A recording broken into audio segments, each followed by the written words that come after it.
Kalau air kolam kamu terlihat seperti ini, tolong jangan anggap sepele, karena ini adalah awal dari masalah besar yang hampir bikin ikan saya mati satu kolam. Video ini bukan dibuat untuk menakut-nakuti. Ini cerita nyata dari kolam saya sendiri. Dan kesalahan ini sangat sering dilakukan oleh pemula. Awalnya semua terlihat normal. Ikan masih berenang, masih mau makan. Air juga kelihatan tidak terlalu kotor. Saya pikir, aman. Padahal justru di titik itulah saya salah besar. Hari pertama, ikan terlihat biasa saja. Hari kedua, saya mulai melihat ikan sering naik ke permukaan. Hari ketiga, ikan mulai diam dan geraknya melambat. Tapi saya masih mengabaikannya. Saya kira itu hanya karena cuaca, atau mungkin ikan sedang adaptasi. Kalau kamu pernah berpikir seperti itu, tolong dengarkan cerita ini sampai selesai. Karena saat itu, ikan saya sebenarnya tidak sehat. Mereka hanya sedang bertahan hidup. Air kolam terlihat bening, tapi bau mulai muncul pelan-pelan. Bukan bau busuk, tapi bau yang aneh dan menusuk. Ikan mulai sering membuka mulut di permukaan air. Gerakannya tidak lincah seperti biasanya. Dan yang paling membuat saya khawatir, nafsu makannya mulai turun. Saya masih memberi pakan seperti biasa. Saya pikir, semakin banyak makan, ikan akan semakin kuat. Ternyata justru sebaliknya. Tanpa saya sadari, setiap butir pakan yang tidak habis menjadi masalah baru di dalam kolam. Di titik ini, banyak orang akan menyalahkan benih. Ada juga yang menyalahkan pakan. Bahkan ada yang menyalahkan cuaca. Padahal masalah utamanya bukan di sana. Masalahnya adalah saya tidak memahami kondisi air kolam saya sendiri. Kalau kamu memelihara ikan sekarang, coba perhatikan baik-baik. Apakah ikan sering naik ke permukaan? Apakah ikan terlihat malas bergerak? Apakah air mulai berbau walau tidak keruh? Kalau iya, itu adalah tanda awal bahaya. Di bagian berikutnya, saya akan ceritakan kesalahan paling fatal yang hampir membuat kolam saya gagal total. Dan kenapa kesalahan ini sering sekali diulang oleh banyak orang. Kesalahan terbesar saya adalah terlalu percaya pada mata sendiri. Saya berpikir, selama air masih kelihatan bening,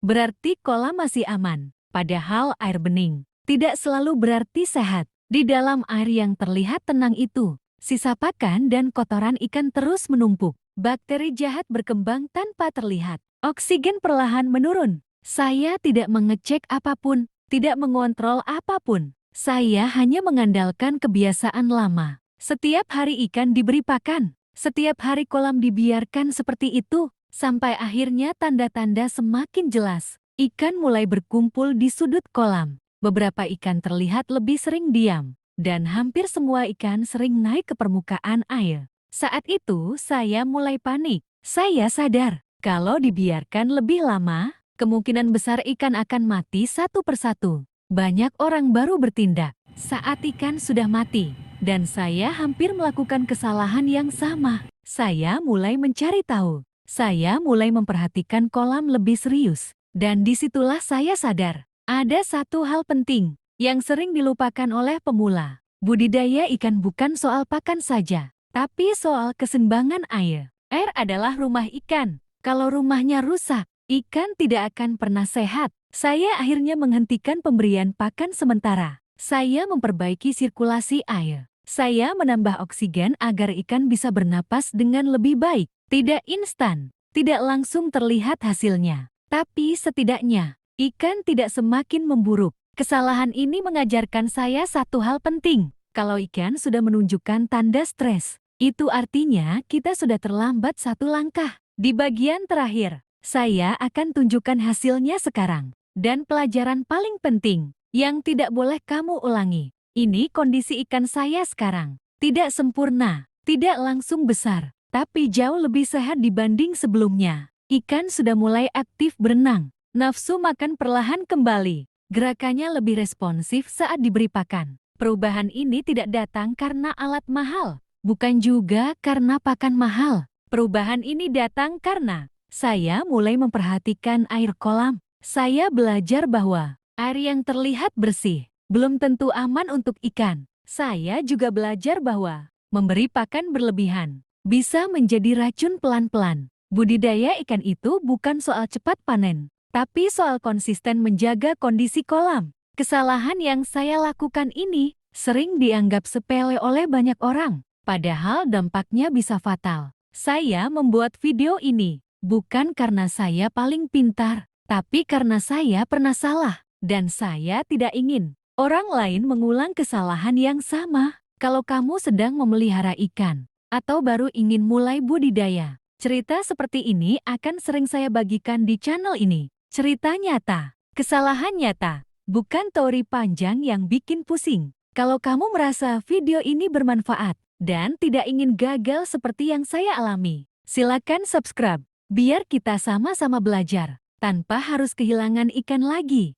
Saya kira setelah ikan mulai aktif kembali, masalah sudah selesai. Ternyata belum. Banyak orang berhenti belajar saat ikan terlihat sehat, dan saya hampir melakukan kesalahan itu lagi. Beberapa hari setelah kondisi ikan membaik, air kolam kembali berubah. Tidak drastis, tapi cukup untuk membuat saya waspada. Air mulai sedikit keruh, bukan keruh pekat, tapi warna kehijauan yang pelan-pelan muncul. Ikan masih mau makan, masih berenang aktif. Tapi saya tidak mau mengulang kesalahan yang sama, karena saya sudah belajar satu hal penting. Masalah di kolam selalu datang pelan-pelan. Tidak ada ikan yang mati tiba-tiba, tanpa tanda. Tanda itu selalu ada, hanya sering kita abaikan. Saya mulai mengurangi pakan. Saya perhatikan sisa pakan di dasar kolam. Saya cek gerakan ikan satu persatu. Dan benar saja, beberapa ikan mulai terlihat berbeda.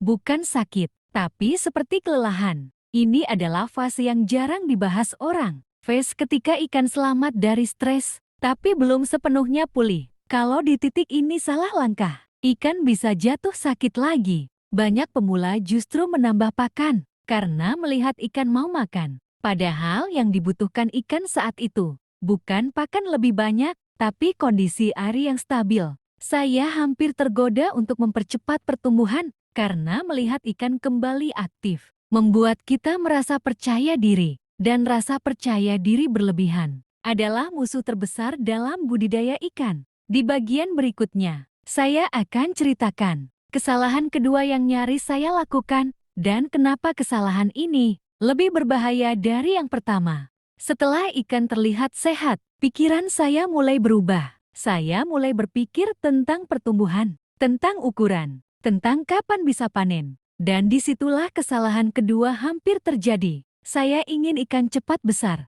Saya ingin hasil terlihat jelas. Saya ingin usaha ini terasa berhasil. Keinginan itu wajar, tapi berbahaya kalau tidak dikontrol. Saya hampir menambah pakan terlalu banyak. Saya hampir mengubah jadwal makan ikan tanpa mempertimbangkan kondisi air. Padahal, ikan yang baru pulih dari stres tidak boleh dipaksa. Tubuh ikan butuh waktu untuk menyesuaikan diri. Sistem pencernaan mereka belum sepenuhnya normal. Kalau dipaksa makan berlebihan, yang terjadi bukan pertumbuhan, tapi masalah baru. Sisa pakan kembali menumpuk, amonia bisa naik lagi, dan siklus masalah akan terulang. Saya berhenti sejenak. Saya ingat lagi kejadian sebelumnya. Saya memilih menahan diri. Pakan tetap, jadwal tetap, air dijaga lebih ketat, dan keputusan itu menyelamatkan kolam saya. Beberapa hari kemudian, pertumbuhan ikan mulai terlihat alami. Tidak cepat, tapi stabil.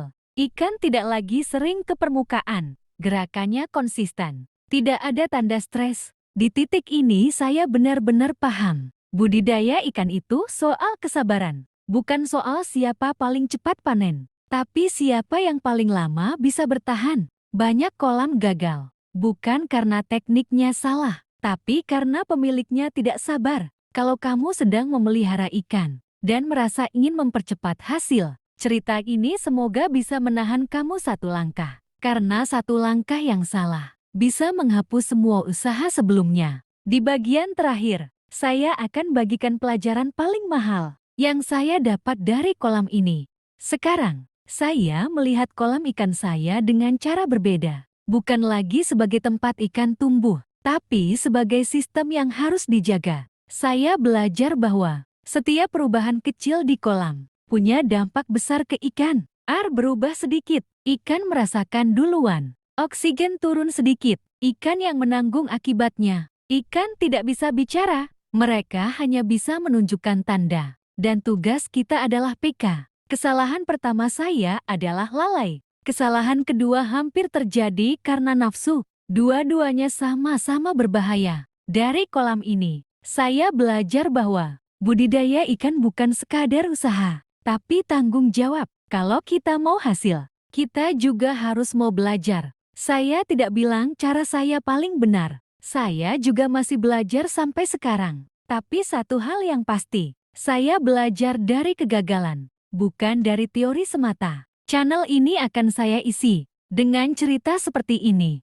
Cerita nyata dari kolam sendiri. Bukan untuk pamer hasil, tapi untuk berbagi pelajaran. Kalau kamu pernah gagal atau takut gagal, kita ada di posisi yang sama. Kalau kamu ingin belajar pelan-pelan, tanpa harus kehilangan ikan lagi, silakan subscribe, biar kita belajar bareng dan tidak mengulang kesalahan yang